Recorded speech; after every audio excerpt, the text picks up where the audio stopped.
The Albright football team amassed 456 total yards of offense as it defeated Kings College 27-7 on homecoming on Saturday afternoon at Shirk Stadium. Alec Vignola and Vinnie Williams hooked up for the first score of the day. Vignola found Williams for a 2-yard score with 3:48 remaining in the first quarter to make it 7-0 Lions. After the Albright defense held Kings to a 3-and-out, Vignola went to work again.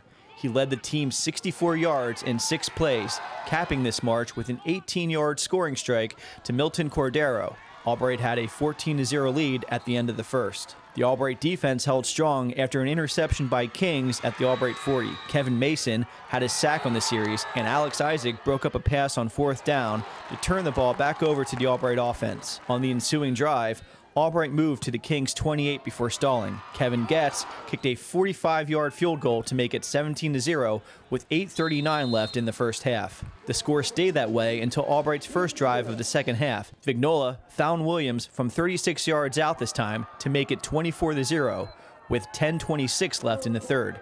That capped a 10-play, 86-yard drive for the Lions. Kings scored its lone touchdown on the ensuing drive on a 21-yard run by Zach Whitehead to make it 24-7, but that would be as close as it would come to Albright. Getz added a 32-yard field goal early in the fourth quarter to close the day's scoring to 27-7.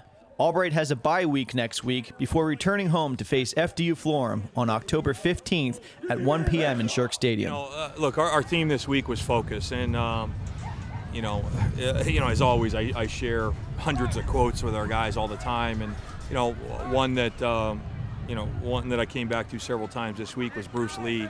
The successful warrior is just the average man with laser-like focus, and it's really about controlling the focus of your mind and controlling your thoughts and the way you practice, and not worrying about what's next week or the week after or down the road or what happens if this or that. You just focus on doing your job. And Tony Robbins said built an acronym for focus. It's follow one course until successful. And that's really what we were all about here today. And I thought we took the field with great focus today. We blocked the weather out of our mind. If you can't control the weather, then you don't focus on it. We blocked the officials out. You can't control the officials, then you don't focus on it. You only focus on things you can control. You don't focus on the last play, you focus on what's next, because I can't control the last play. And so that was really our mindset all week, and I think for the most part we did that today. I thought maybe we lost focus on a couple of drives here today, but we regained it right back, I think, fairly quickly. And I think when you do that, you're able to take control of the game and not be thinking about things that you can't control or things that don't matter. And so I think we took a giant step forward as a team this week in terms of having a disciplined focus, and I think that's what you saw out here today.